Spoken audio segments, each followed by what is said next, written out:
เยอะอาตมาภาพไม่ได้พูดเององค์สมเด็จพระสัมมาสัมพุทธเจ้าตรัสไว้เหมือนกันนะอันนี้ยืนยันได้ครูบาอาจารย์ทั้งหลายทั้งปวงจึงย้ำให้พวกเราทำบุญโยมโดยเฉพาะในพระบวรพุทธศาสนาด้วยเหตุนี้รายการคดีโลกคดีธรรมจึงมาย้ำมาบอกพวกเราว่าจงช่วยกันส่งเสริมพระภิกษุสงฆ์สามเณรแม่ชีนักบวชนักพรตในพระบวรพุทธศาสนาเอาไว้อย่าปล่อยให้ท่านลำบากอย่าให้ท่านอยู่ลำบากอย่าให้ท่านทำอะไรลำบากเพราะสิ่งที่ท่านทำที่ท่านพูดที่ท่านแสดงทุกสิ่งทุกอย่างนั้นเป็นไปเพื่อประโยชน์ส่วนรวมทั้งสิ้นไม่ใช่เพื่อประโยชน์ส่วนตัวแล้วศาสนาที่อุบัติขึ้นมาในโลกแล้วทำประโยชน์เพื่อส่วนรวมอย่างแท้จริงก็มีศาสนาเดียวในโลกคือศาสนาพุทธไม่เช่นนั้นนักวิทยาศาสตร์นักการศาสนาประชาชนคนทั่วไปทั่วโลกเขาจะหันมายกย่องศาสนาพุทธเพื่ออะไรแม้แต่องค์การสหประชาชาติเองก็ยังยอยกพระพุทธศาสนาเป็นที่โดดเด่นบนเวทีโลกให้เราเห็นชัด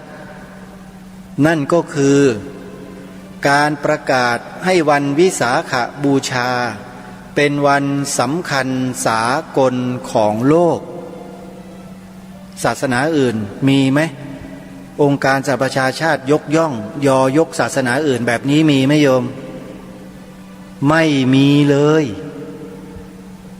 แล้วเราจะมัวสงสัยอะไรกับรายการคดีโลกคดีธรรมอยู่เล่าปฏิบัติตามสิโยมทำตามไปเถอะพระภิกษุสงฆ์ในโลกนี้ไม่ว่ารูปไหนก็แล้วแต่ท่านไม่เคยสอนให้พวกเรากระทำสิ่งที่ชั่วสิ่งที่เลวไม่มีแต่บอกสอนให้ทำแต่สิ่งที่ดีใครที่มาทำลายพระสงฆ์ด้วยกายด้วยวาจาด้วยใจก็แล้วแต่คนเหล่านั้นไม่ใช่คนดีญาติโยมจำไว้นะใครที่มาทำลายพระสงฆ์สามเณรแล้วทำลายพระพุทธศาสนาเนี่ยคนพวกนั้นไม่ดีไม่ยกย่องแล้วก็ยังเหยียบย่ำเคยมีผู้พิมพ์หนังสือเล่มนี้ออกมาแจกเมื่อสมัยเริ่มต้นแห่งการต่อสู้เพื่อพระบวรพุทธศาสนาของเราปีพระพุทธศักราช 2544 ที่หน้าทำเนียบรัฐบาลนายกรัฐมนตรีคณะรัฐบาลสมัยนั้นเป็นใครอย่างไรทุกท่านก็ทราบพระสงฆ์บอกอะไรก็ไม่ฟังแนะอะไรก็ไม่เชื่อสุดท้ายเป็นไงไม่มีแผ่นดินอยู่เดี๋ยวต่อไปนี้ก็เหมือนกันเนี่ยใครที่ไม่ฟังพระสงฆ์ระวังเถอะพระแม่ธรณีจะรับไว้ไม่ไหวจะอยู่บนผืนแผ่นดินไทยไม่ได้ใกล้แล้วแหละทำกันเข้าไปเถอะสวาปามกันเข้าไปอิ่มเอมกันเข้าสนุกสนานกับการทำลายพระบวรพุทธศาสนากันเข้า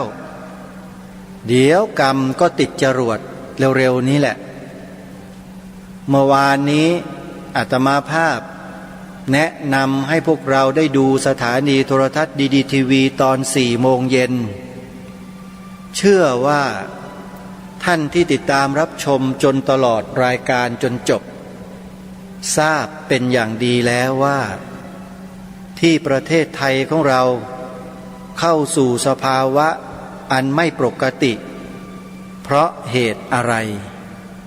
ทุกท่านทราบแล้วกฎหมาย3 ฉบับ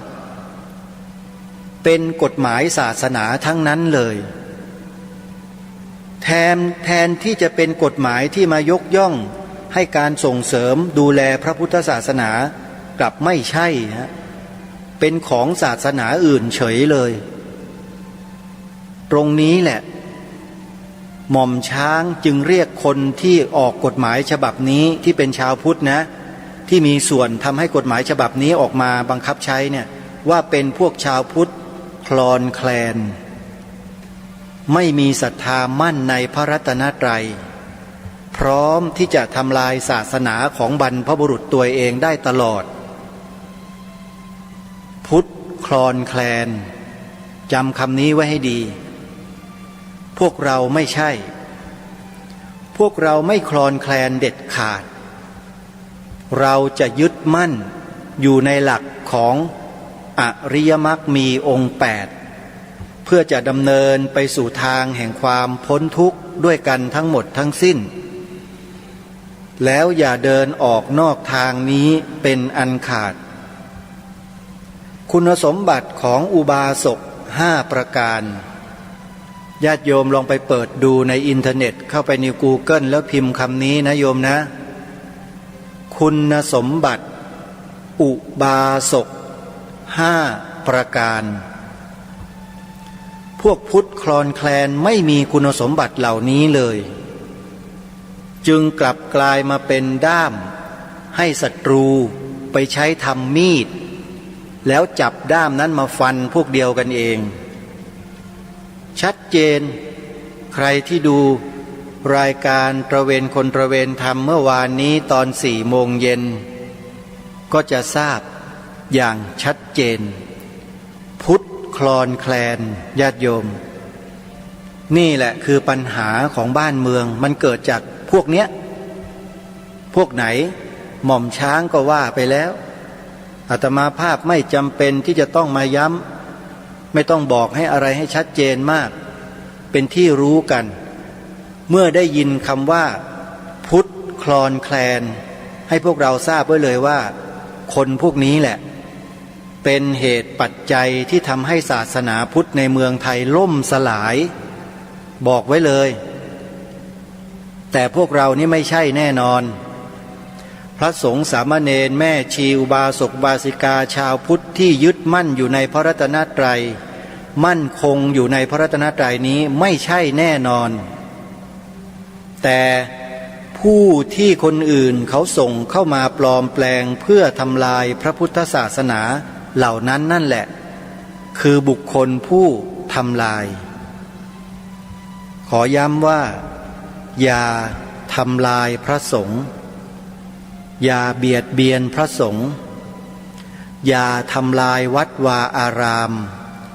อย่าเบียดเบียนวัดวาอารามในพระพุทธศาสนาเป็นอันขาด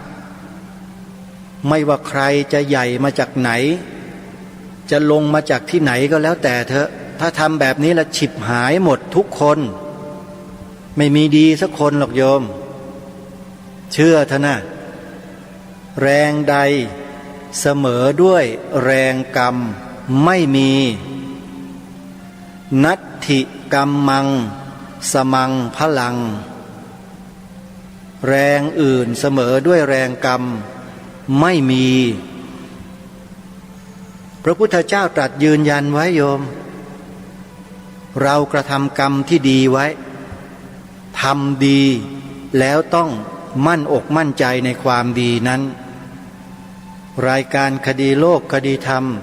แนะนำให้พวกเราท่านทั้งหลายทำในสิ่งที่ดี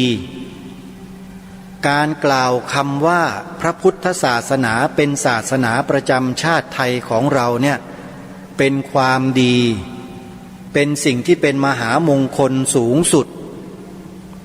พระพุทธศาสนาเป็นมงคลสูงสุดไหมโยมเป็นแล้วกล่าวเอ่ยบ่อยๆยกย่องบ่อยๆดีไหมโยมดีได้บุญไหมโยมได้บุญรายการคดีโลกคดีธรรมจึงให้พวกเราช่วยกันกล่าวคำนี้เพราะนี่คือความจริงของประเทศชาติบ้านเมืองของเราต้องออกมาช่วยกันย้ำให้ผู้คนโดยทั่วไปได้ยอมรับใครที่ไม่ยอมรับนั่นแหละอันตรายไม่ยอมรับความจริงในข้อนี้คือบุคคลอันตรายนั่นน่ะใครไม่ยอมรับเนี่ยไม่ว่าคุณจะเป็นข้าราชการใหญ่โตมาจากไหนนักการเมือง มีอำนาจอิทธิพลแค่ไหนถ้าคุณไม่ยอมรับสิ่งนี้อันตรายเจ้าหน้าที่ตำรวจทหาร3เหล่าทัพอันตรายทั้งนั้นถ้าคุณไม่ยอมรับสิ่งนี้เพราะสิ่งนี้องค์พระมหากษัตริย์ตรัสยืนยันไว้แล้วเป็นความจริงที่บรรพบุรุษมอบให้ไว้รักษาไว้สืบมาถ้าไม่อยากเป็นลูกหลานจันไรตามที่บทเพลงบางเพลงเขากล่าวไว้จงยอมรับความจริงข้อนี้แล้วจงเชิดชูสิ่งนี้พระพุทธศาสนาเป็นศาสนาประจำชาติไทยของเรานี่คือสิ่งที่พวกเราทำกันได้ด้วยจิตสำนึกของตัวเราเองปัจเจกบุคคลเรานี่แหละไม่ต้องรอจากที่ไหนโยมทำเลยสอนลูกมีลูกสอนลูกมีหลานสอนหลานให้เขาฝึกพูดคำนี้แล้วหยิบผืนธงไตรรงค์หรือชี้ให้เขาดูผืนธงไตรรงค์ข้างบนพร้อมกับอัญเชิญบทพระราชนิพนธ์ความหมายธงไตรรงค์มาอ่านให้เขาฟังชวนให้เขาอ่านตามให้เขาท่องให้เป็นอาขยานท่องให้ได้ขอร่ำรำพันบรรยายความคิดเครื่องหมายแห่งสีทั้ง3งามถนัดขาวคือบริสุทธิ์สีสวัสดิ์หมายพระไตรรัตน์และธรรมะคุ้มจิตไทยแดงคือโลหิตเราไซร้ซึ่งยอมสละได้เพื่อรักษาชาติศาสนาน้ำเงินคือสีโสภาอันจอมประชาทะโปรดเป็นของส่วนองค์จัดริ้วเข้าเป็นไตรรงค์จึงเป็นสีธงที่รักแห่งเราชาวไทยทหารอวตารนำไปยงยุทธวิชัยวิชิตก็ชูเกียรติสยามบทพระราชนิพนธ์ความหมายธงไตรรงค์องค์พระบาทสมเด็จพระมงกุฎเกล้าเจ้าอยู่หัวพระราชทานไว้พร้อมกับผืนธงไตรรงค์ผืนนี้ทรงมีแนวพระราชดำริให้พวกเราที่เป็นลูกหลานไทยทั้งหลายเนี่ยยึดไว้เป็นหลักชัยของบ้านของเมืองแต่มีคนที่ไปอยู่ในส่วนราชการน่ะไปบิดเบือนของพระองค์ท่านแต่ไม่มีใครดำเนินการลงโทษเอาผิดดูเหมือนว่าจะเป็นไปกันทั้งกระบี่ทุกหน่วยงานองค์กรจะเป็นเหมือนกันหมดหรือเปล่าไม่ทราบเห็นเงียบหมดเลยมีแต่หัวหน้าฝ่ายป้องกันประเทศของวิทยาลัยป้องกันราชอาณาจักรเพียงท่านเดียวที่ทำหนังสือทักท้วงไปที่หน่วยงานนั้นแต่ก็ยังคงถือแบบเดิมๆอยู่พิมพ์หนังสือแจกล้างสมองคนโดยทั่วไปแบบผิดๆเช่นนี้อยู่ยังทำอยู่นะน่ะยังมีอยู่นะหนังสือนั้นยังไม่เรียกเก็บนะหนังสือที่มีชื่อว่าคู่มือธงไตรรงค์ธรรมรงค์ไทยหลักฐานชัดเจนให้ใครดูใครเห็นเขาก็พูดเป็นเสียงเดียวกันว่ามันทำได้ยังไงเขาพูดกันแบบนี้ทั้งนั้นมันทำกันได้ยังไงเห็นไหมฮะถ้าใครต้องการทราบข้อมูลเกี่ยวกับเรื่องนี้โยมเข้าไปดูใน YouTube นะเดี๋ยวหาว่ารายการคดีโลกคดีธรรมนี้พูดมั่วถึงแม้จะไม่จบปริญญาตรีแต่ไม่เคยมั่วนะโยมคนนี้ไม่มีปริญญากับเขาหรอกแต่ไม่เคยมั่วแต่ไม่ได้หมายความว่าคนมีปริญญาจะมั่วนะไม่ใช่เป็นบางคนจบสูงกว่านั้นอีกแต่ยังมั่วเนี่ยทำแบบเนี้ยบิดเบือนความหมายพระราชทานธงไตรรงค์เนี่ยไอ้พวกมั่วขออภัยนะที่ใช้คำแรงๆนิดหนึ่งค่อยๆมันไม่ค่อยรู้สึกตัวหรอกไอ้พวกนี้มันหนาใช่มันหนามากเพราะฉะนั้นใครต้องการจะทราบข้อมูลไปดูใน YouTube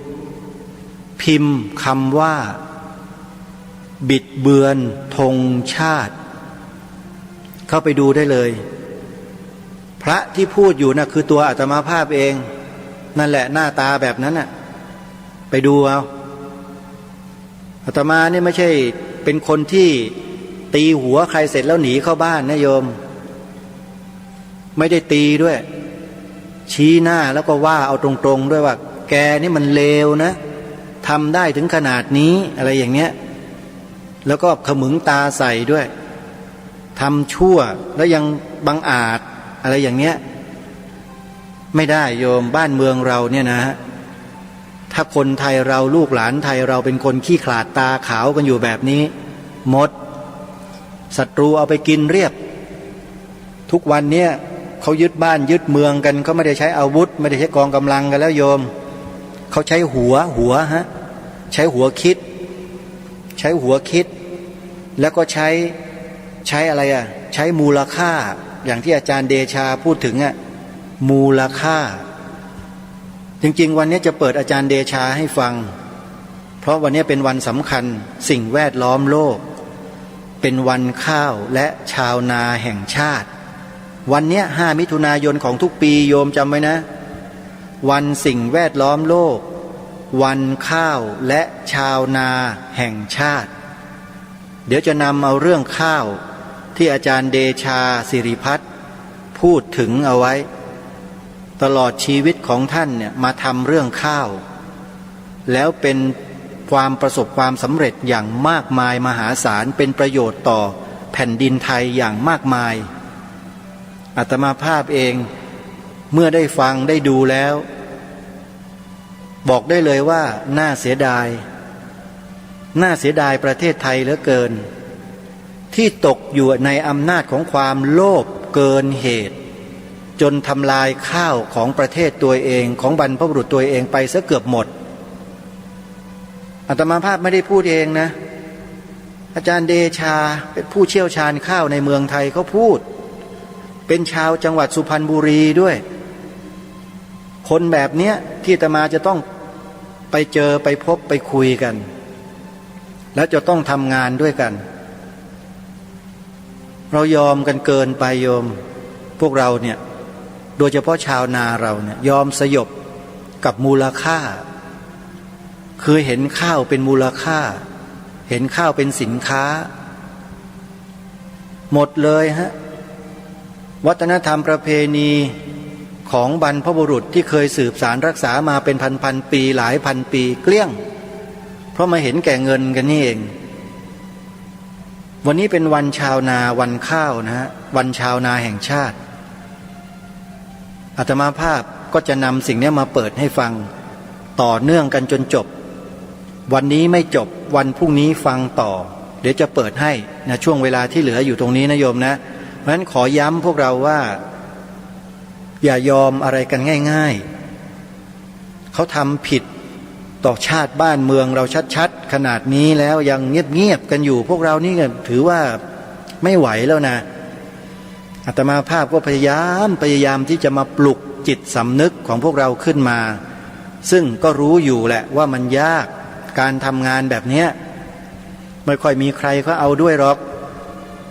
เพราะจิตสำนึกเขาไม่ค่อยมีแต่ถ้าคนที่มีจิตสำนึกไม่ต้องไปบอกอะไรมากหรอกพอให้ไปดูคลิปบิดเบือนธงชาติเท่านั้นแหละเขาก็ขึ้นเลยนะคนเขามีจิตสำนึกร่วมด้วยช่วยกันเพราะเขาเห็นว่ามันเป็นอันตรายต่อชาติบ้านเมืองต่อประชาชนชาวพุทธทั้งประเทศต้องช่วยกันรักษาจันโลงไว้นะฮะนี่คือสิ่งที่ฝากพวกเราได้ช่วยกันญาติโยมเนื่องจากวันนี้เป็นวันสิ่งแวดล้อมโลกแล้วก็เป็นวันข้าววันชาวนาแห่งชาติอาตมาภาพคิดว่าถ้าเราไม่รู้เรื่องชาวนาไม่รู้เรื่องข้าวเอาซะเลยเนี่ยเสียชาติเกิดในการเป็นคนไทยเหลือเกินเพราะบรรพบุรุษเราเนี่ยเป็นชาวนาทั้งนั้นพ่อแม่ปู่ย่าตายายพี่ป้าน้าอาของอาตมานี่ปลูกข้าวหอมมะลิสุรินทร์จำหน่ายแจกจ่ายไปอยู่ทุกวันทุกปีเนี่ยอาตมาไม่พูดเรื่องนี้หรือไม่นำเสนอเรื่องนี้ก็ไม่ได้เพราะฉะนั้นเนื่องในวันสิ่งแวดล้อมโลกวันข้าวและชาวนาแห่งชาติ อาตมาภาพมีความรู้มีข้อมูลเกี่ยวกับเรื่องข้าวของอาจารย์เดชาสิริพัฒน์ผู้เชี่ยวชาญเรื่องข้าวมาเปิดให้ฟังซึ่งมีเนื้อหาอยู่ประมาณ1 ชั่วโมงแต่เวลาไม่พอหรอกวันนี้แต่จะเปิดให้ฟังในเบื้องต้นแล้วถ้าเหลือเท่าไหร่ก็จะเปิดในวันถัดไปให้เราฟังกันติดตามรับฟังกันนะโยมนะอาจารย์เดชาสิริพัฒน์ทำนาอินทรีย์เป็นอย่างไรติดตามรับฟังกันได้ณบัดนี้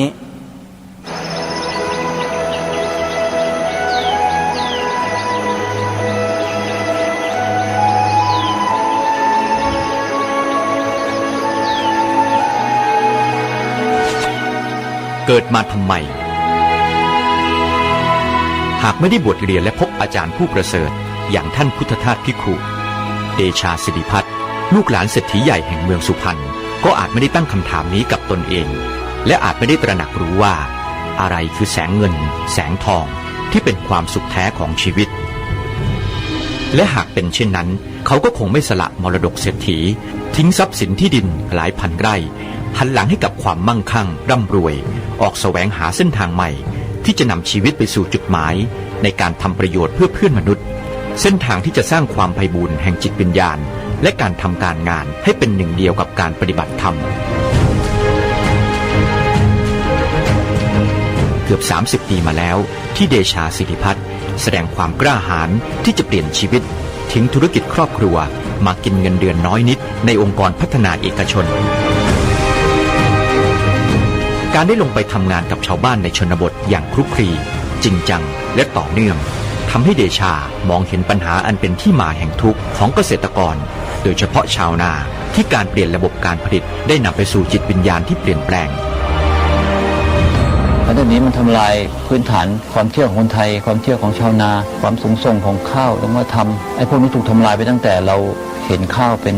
สินค้าเป็นเงินเนี่ยเราต้องเปลี่ยนความคิดเหล่านั้นไปเพราะไม่งั้นชาวนาก็จะไม่รู้ตัวเองสำคัญขนาดไหนนี่ถ้าชาวนาเป็นกระดูกสันหลังเนี่ยเขาต้องทำตัวให้สมกับไปกระดูกสันหลังนะ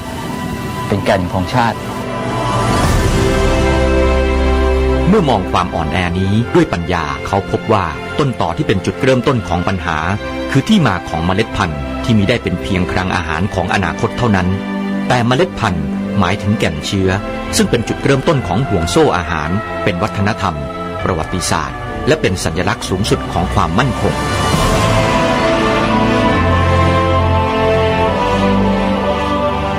การเปลี่ยนเมล็ดพันธุ์ในการเพาะปลูกด้วยโครงการแลกเปลี่ยนพันธุ์ข้าวของรัฐที่ให้ชาวนาเอาพันธุ์ข้าวพื้นเมืองมาแลกกับพันธุ์ข้าวที่ผสมขึ้นใหม่ด้วยแรงจูงใจเรื่องปริมาณผลผลิตต่อไร่ส่งเสริมให้ขยายพื้นที่ออกไปแทนพันธุ์ข้าวพื้นบ้านเป็นจุดเริ่มต้นในการถอนรากถอนโคนที่ทำให้ชาวนาไทยลบรอยมือรอยเท้าของบรรพชนอย่างไม่รู้เท่าทันเมล็ดพันธุ์ข้าวพื้นเมืองหลายหมื่นสายพันธุ์หายไปพร้อมภูมิปัญญาเรื่องการผสมพันธุ์ข้าวอันก่อให้เกิดความหลากหลายทางชีวภาพและเป็นหัวใจของความมั่นคงทางอาหารและความอยู่รอดที่ปู่ย่าตาทวดสั่งสมกันมาอย่างยาวนานกว่า 5,000 ปีตามหลักฐานทางโบราณคดีที่ยืนยันว่าแผ่นดินนี้คือพื้นที่ปลูกข้าวที่เก่าแก่ที่สุดในโลก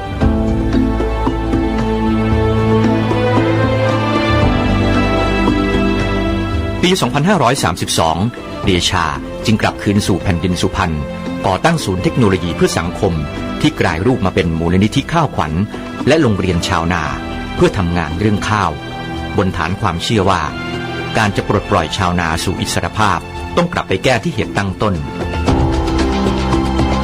นับ10 ปีที่เดชาทุ่มเทศึกษาเรื่องพันธุ์ข้าวพื้นบ้านนำข้าวพันธุ์พื้นเมืองกลับมาคัดเลือกผสมและพัฒนาปรับปรุงพันธุ์ใหม่ให้เหมาะกับพื้นที่และสภาพแวดล้อมของผืนนาในปัจจุบัน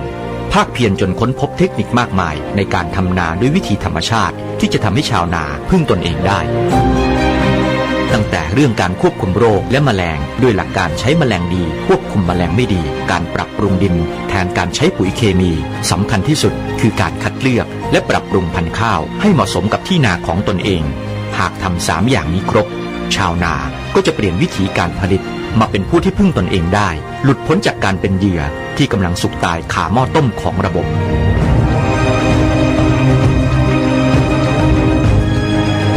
ในยุคที่ท้องฟ้าอากาศและอาหารจากพื้นดิน กลายเป็นของที่มีกรรมสิทธิ์จากการควบคุมและผูกขาด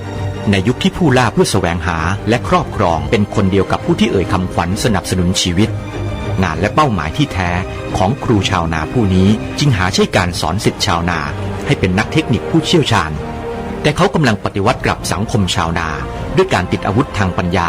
ให้ชาวนาปลดแอกจากเส้นทางสายทาสสู่ความเป็นไทยสู่เส้นทางแห่งอิสรภาพเสรีภาพที่จะปลูกข้าวไทยบนแผ่นดินไทยและหวนคืนไปสู่สัมมาชีพอันเรียบง่ายที่เห็นท้องนาเป็นมารดากตัญญูต่อแม่โพธิ์ศพแม่ธรณี แม่คงคาซึ่งมีพระคุณเลี้ยงโลกเรามาไม่ต่างจากมารดาที่โอบอุ้มบุตรและนี่คือหนทางเดียวที่จะเรียกคืนความสุขสงบของสังคมชาวนาให้กลับคืนมาได้อีกครั้งเดชาสิริพัฒน์ครูชาวนาผู้ประกาศอุทิศตนใช้หนี้บุญคุณชาวนาไปจนกว่าแสงทองสุดท้ายของชีวิตจะลับลา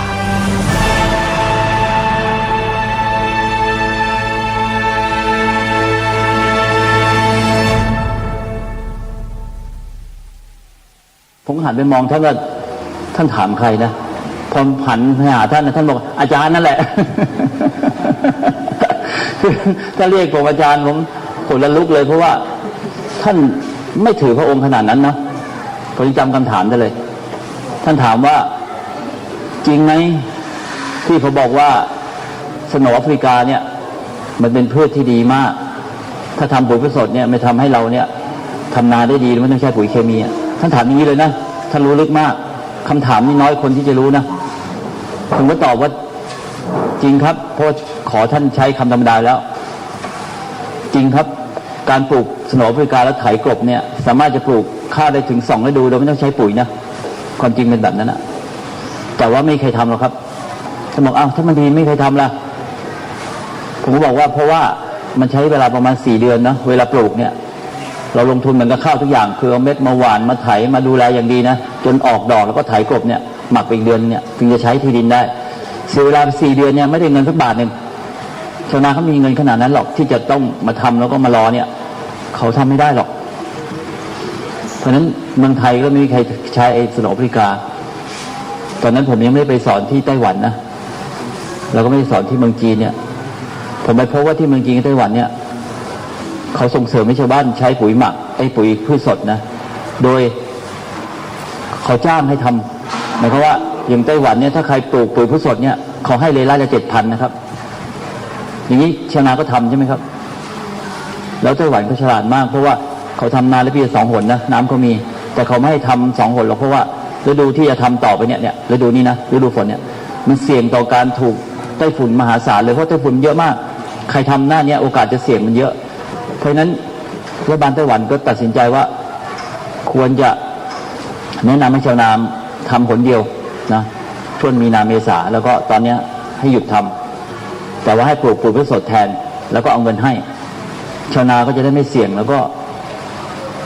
ได้ผลดีด้วยเพราะว่าดินมันดีโดยปลูกอีกครั้งเนี่ยถ้าจะไม่ต้องใส่ปุ๋ยเคมีเลยนะถึงใส่ก็ใส่ได้น้อยมากเพราะว่าดินมันดีแล้วเพราะฉะนั้นผลผลิตเฉลี่ยของข้าวที่ไต้หวันนะครับต่อไร่เนี่ยเฉลี่ยนะครับไร่ละ160 ถังครับเฉลี่ยทั้งประเทศเห็นไหมเหมือนกับปลูก2 ครั้งเลยใช่ไหมเรื่องใดปลูกครั้งเรื่องใดจะปลูก2 ครั้งนะปลูกครั้งเดียวได้เหมือนกับ2 ครั้งแบบนี้แหละคือความฉลาดของรัฐบาลที่เขาตั้งใจจะช่วยชาวนาจริงต้องแบบนี้อย่างประเทศไทยภาคกลางเนาะถ้ารัฐบาลทำเนี่ยให้ทำแค่หนเดียวเลือกเอาฤดูที่ชอบที่สุดก็ฤดูฝนฮะเพราะว่าตอนนี้หน้าร้อนก็ร้อนมากผลผลิตไม่ดีหรอกหน้าหนาวก็ผลผลิตไม่ดีหน้าฝนดีที่สุดหน้าอื่นเนี่ยถ้าจะปลูกก็ปลูกปุ๋ยพืชสดไปแล้วก็เอาเงินชดเชยให้เขาไม่ต้องเสียเงินถึง500,000 ล้านหรอกครับ50,000 ล้านก็สมเถแล้วรัฐบาลไม่ทำเพราะแบบนั้นจะขายปุ๋ยขายยาไม่ได้หรอก เพราะว่ามันไม่จำเป็นต้องใช้แล้วเพราะฉะนั้นการที่ผมได้ไปเฝ้าสมเด็จพระเทพตั้งแต่ปี48เนี่ยนะแล้วตอนนั้นตอนที่ท่านมาดูนิทรรศการเนี่ยผมก็แนะนำให้พระองค์ท่านเนี่ยคัดเข้ากล้องเพราะสอนทฤษฎีแล้วให้ท่านคัดจริงนะแล้วผมก็ขอให้พระองค์เนี่ยคัดให้สักเม็ดนึงตอนนั้นปทุมธานี1นะขอสักเม็ดเถอะชาวนาจะไปปลูกเป็นมงคลนะท่านก็คัดเดี๋ยวจะมีรูปทีหลังเนี่ยนะปรากฏว่า ขอให้ชาวนาเป็นคนตัดสินว่าสวยหรือยังเอาไม่เดียวเอาให้สวยนะพระนครเป็นชาวนาของผมที่คัดคันข้าวเก่งที่สุดอะเม็ดไหนก็ใช้ไม่ได้ ยาวสวยจริงนะเม็ดนี้ก็ไม่ได้2 เม็ดก็ไม่ได้30 เม็ดยังไม่ได้เลยท่านบอกว่ายากจังเลยแต่ไม่เลิกนะแล้วก็ไม่นั่งด้วยผมเห็นว่าช้าใช่ไหมคือว่าเหนื่อยแน่ผมก็เชิญพระองค์นั่งท่านบอกไงรู้ไหมท่านพูดผมสึกเลยเพราะผมก็ยืนอยู่ข้างหลังใช่ไหมแล้วก็พระนครก็ยืนท่านบอกว่าก็อาจารย์ยังยืนศิษย์จะนั่งได้ไงท่านว่าเงี้ยโอ้โหท่านน่ารักมากนะท่านไม่ได้พูดไปชดนะท่านพูดจริงๆท่านไม่นั่งหรอกก้มจนกระทั่งคัดพันธุ์นั้นได้นะ1 เม็ดนะที่สวยจริงๆอ่ะแล้วเม็ดนั้นชาวบ้านเอาไปปลูกเนี่ยดูแลยิ่งกว่าชีวิตเลยนะแล้วเม็ดนั้นปรากฏว่าเดี๋ยวนี้มีหลายหมื่นไร่แล้วชาวบ้านตั้งชื่อว่าปทุมเทพเอาเบอร์ออกไปเลยปทุมธานี1นี่นะเป็นปทุมเทพแล้วก็ไม่ให้ปุ๋ยให้ยาหรอกเพราะฉะนั้นใครอยากจะปลูกปทุมธานีเนี่ยให้ไปเอาปทุมเทพมาปลูกเพราะว่าตรงคัดให้จริงๆเลยนะ1 เม็ดแล้วก็เป็นพันธุ์ที่เดี๋ยวนี้ชาวบ้านบอกว่าไม่ต้องใช้ปุ๋ยใช้ยาก็ได้เพราะว่าเขาต้องไป48นะปลูกมาหลายชั่วแล้วก็รสชาติอร่อยกว่าปทุมธานี1แหละนี่ชาวบ้านเขาบอก ต้องไปลองชิมเอาเองแล้วล่าสุดเนี่ยวันที่3 มิถุนาที่ผ่านมานะผมมีโอกาสไปเข้าเฝ้าพระองค์ท่านอีกครั้งหนึ่งที่กรมการข้าวเพราะว่าเป็นวันข้าวแห่งชาตินะถ้าไม่ได้มาฟังผมเชื่อหรอกแต่ว่าผมถือโอกาสไปเฝ้าพระองค์ท่านจำได้เชื่อไหม9 ปีพระองค์ท่านจำได้เลยเห็นหน้าท่านทักเลยว่าอ๋อที่เคยสอนพระองค์ท่านนะพระองค์ท่านอยากจะเรียนต่อเพราะว่าไอ้ที่สอนมันยากจังเนี่ยแต่เวลาไม่มีเลยจะเรียนต่อเนาะผมไปเฝ้าคนนี้ก็คือให้พระองค์ท่านเนี่ยเลือกไม่ให้คัดนะให้เลือกข้าวที่เราคัดดีแล้วเนี่ยเนาะให้เป็นมงคลอ่ะก็คือใส่ไปเป็นจานแก้ว6 จานนะสวยทั้งนั้นเราคัดแล้วให้พระองค์เลือกให้จานเดียวเพราะว่าเอาเป็นมงคลเท่านั้นแหละไม่ต้องไปคัดไม่สวยหรอกขนาดนั้นพระองค์ยังต้องหยิบมาดูทีละจานละจานนะเอาให้ดีที่สุดอะท่านไม่ใช่ชี้เอาอันนี้ไม่ใช่เนาะท่านมาดูจนกระทั่งเห็นว่าดีแน่นะแล้วพระองค์ท่านอ้าวอันนี้แหละยื่นให้กับมือดูสิท่านเมตตาขนาดนั้นเนาะเนี่ยวันที่3ที่ผ่านมาเนี่ยมิถุนาเนาะแล้วลูกศิษย์ผมที่พิจิตรเนี่ยเขาก็อยากได้เหมือนกันก็มายืนคู่กันนะเขาต้องขอพระองค์ท่านเหมือนกันอะพอพระองค์มากระซิบผมบอกอาจารย์ผมพูดไม่ออกหรอกอาจารย์พูดทันที ผมก็ขอให้พระองค์ท่านคัดให้พิจิตรอีก1 จานนะคนละสายพันธุ์กันเขาเอาเหลืองอ่อนน้ำปลังที่เราผสมผมเอาขาวตะเคลือบนะสุพรรณเอาขาวตะเคลือบพี่เอาเหลืองอ่อนปรากฏว่าพอเขาได้ไปนะอาจารย์นั้นเนาะเชื่อไหมว่าจังหวัดพิจิตรเนี่ยผู้ว่านะอนุมัติเงินเนี่ย3 ปีเลยนะครับให้ขยายพันธุ์ข้าวเนี่ยทุกตำบลฮะนี่เขาเริ่มละขั้นแรกก็2 ล้านกว่าก่อนเอาทุกตำบลมาอบรมก่อนฮะไปดูงานที่ผมนะแล้วก็เนี่ยมีแผนงาน3 ปีเนี่ยจะขยายให้เต็มเป็นข้าวประจำจังหวัดนะครับแล้วก็จะเชิญพระองค์ท่านเนี่ยไปทอดพระเนตรเลยว่าผลงานเป็นอย่างนี้เนาะตัวสุพรรณผมได้มาก่อนเนี่ยไม่มีใครให้เงินสักบาทนะครับว่าบรรหารไม่สนใจหรอกเพราะว่าผู้ว่าเนี่ยฟังบรรหารคนเดียวผมบอกไม่เป็นไรหรอกผมรอได้ผมก็จะไปช่วยที่พิจิตรก่อนแล้วก็เอาพิจิตรมาย่อเย้ยสุพรรณว่าทำไมเราไม่ทำ ขนาดเราข้าวสุพรรณไปนั่นแท้เนาะเพราะว่าผมเชื่อว่าข้าวที่ผ่านมือพระองค์ท่านเนี่ยมีบารมีครับรับรองยังไงก็ไม่มีทางที่จะไม่ขยายไปหรอกนะเรารอได้เนาะอันนี้คือเสื้อตัวนี้เนาะที่ผมไปถวายรายงานพระองค์ท่านอ่ะแล้วก็ไปเฝ้าก็อันนี้แหละเพราะว่าถือว่าเป็นเสื้อมงคลเพราะว่าเป็นเสื้อที่ผมสอนชาวนาเนาะแล้วตอนที่ผมรับรางวัลผลโพลอวอร์ดผมก็ใส่เสื้อตัวเนี้ย ถ้าใครดูในรูปนะก็จะเห็นนะถ้าไปดูใน YouTube ที่ผมรับรางวัลเหมือนกันเพราะฉะนั้นเสื้อตัวเนี้ยผมก็คิดว่าจะใส่ในโอกาสสำคัญเท่านั้นมาที่นี่ผมคิดว่าพวกเราเนี่ยเป็นลูกศิษย์ที่คิดว่าอนาคตเราก็จะช่วยชาติบ้านเมืองได้จริงผมก็ใช้เสื้อมงคลนั้นเนี่ยมาสอนพวกเราเนาะอันนี้เป็นอันแรกก่อนอันที่2ที่อยากให้เรารู้ก็คือชาวนาเนี่ยพอเราพูดชาวนานี่ไม่ได้บอกว่าปลูกข้าวนะเรารู้ไหมปลูกข้าวจริงป่ะแต่พูดว่าชาวไร่เนี่ยปลูกอะไรรู้ไหมไม่รู้สารพัดใช่ไหมชาวสวนเนี่ยปลูกอะไรไม่รู้ใช่ไหมทำไมชาวนาต้องปลูกข้าวล่ะทำไมเราต้องเรียกว่าชาวนาด้วยทำไมไม่ชาวข้าวชาวอะไรสักอย่างนึกออกไหมว่าเป็นเพราะอะไรผมจะอธิบายเรื่องนี้เพราะว่าถ้าไม่เข้าใจเรื่องนี้เราจะไม่รู้ว่าคนไทยเนี่ยมันผูกพันกับข้าวขนาดไหน ถ้าไม่เข้าใจตรงนี้จะไม่รู้ว่าจิตวิญญาณเราอยู่กับข้าวได้ยังไงเนาะเราเรียกว่าชาวนาเนาะคือคนปลูกข้าวเนี่ยเราจะรู้ว่านาคืออะไรก่อนใครรู้ว่านาคืออะไรคำหมายความว่านาเนี่ยคืออะไรรู้ไหมนาคือพื้นดินเนาะที่ทำให้เป็นที่ราบระดับเดียวกันเนาะเรายกคันขึ้นล้อมจะเป็นกลมจะเป็นอะไรก็ได้เนาะสี่เหลี่ยมก็ได้ให้มีล้อมเพื่อไม่ให้น้ำไหลออกได้ก็คือให้เก็บกักน้ำได้เขาเรียกคันนาเนาะนาต้องมีคันนาเพื่อจะเก็บกักน้ำเพราะนั้นพื้นที่ที่แบนราบเป็นเสมอกันเนาะแล้วก็เก็บกักน้ำได้เนี่ยเขาเรียกว่านาคนไทยเราปลูกข้าวในนาเท่านั้นครับข้าวเนี่ยไม่ได้ปลูกในนาก็ได้เนาะข้าวจะไปปลูกบนดอยก็ได้เขาเรียกข้าวไร่ไม่ได้ข้าวนาเขาเรียกข้าวไร่เพราะว่าปลูกแบบไร่ไม่มีคันนาไม่เก็บกักน้ำคนไทยไม่ปลูกข้าวไร่ครับคนไทยปลูกข้าวในนาเพราะนั้นถึงจะอยู่บนดอยก็ต้องทำขั้นบันไดอย่างผมไปเยี่ยมคนไทยดั้งเดิมคือจ้วงเนี่ยอยู่ที่กวางสีนะคนกลุ่มนี้เป็นคนพูดไทยที่ไม่เคยย้ายพื้นถิ่นเลยเขายังอยู่ที่เก่านะภาษาไทยเกิดที่กวางสีแล้วก็คนกลุ่มนี้ก็เป็นคนที่กลุ่มที่พูดไทยที่ไม่เคยย้ายไปไหนนะครับคนพวกนี้คิดว่าเป็นกลุ่มแรกที่ปลูกข้าว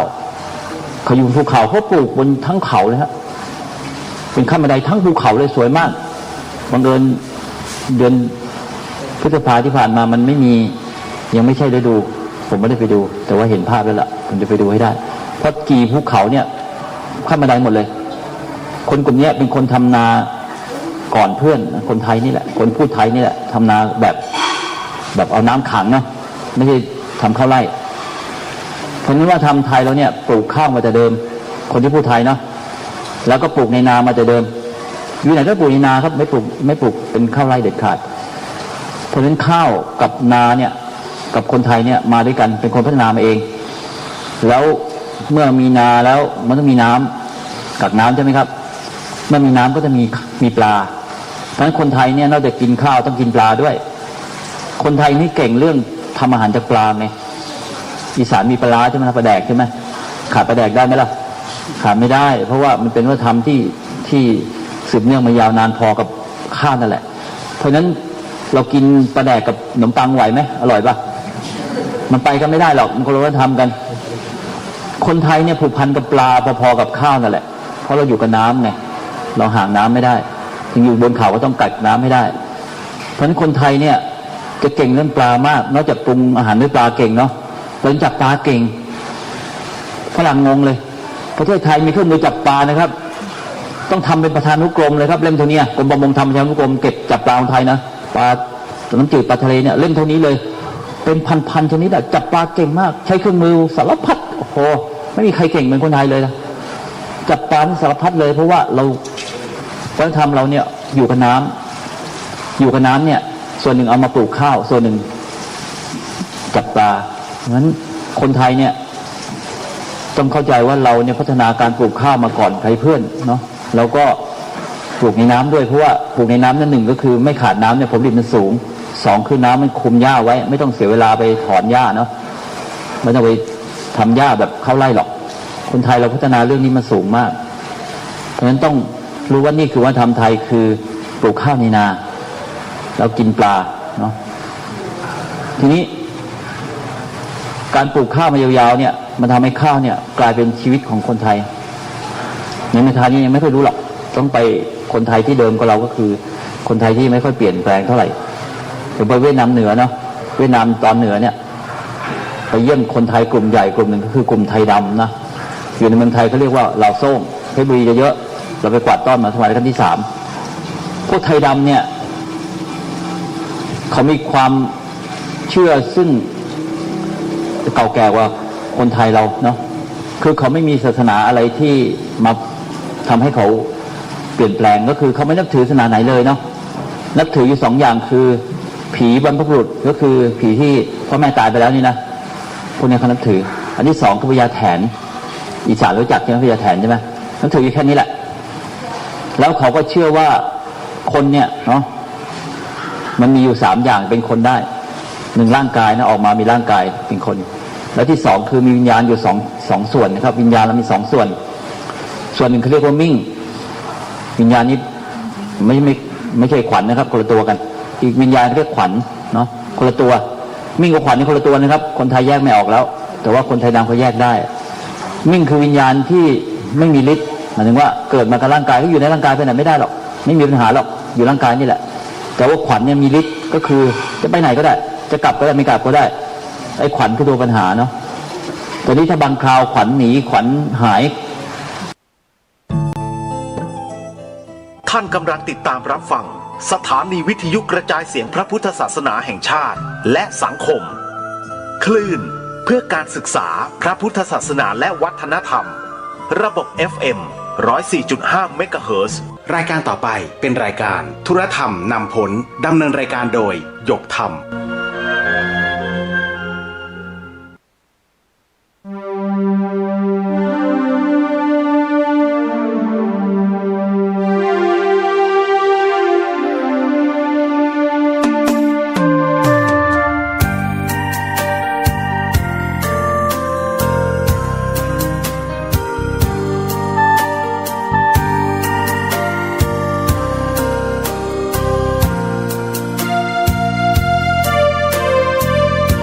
หยุดนิ่ง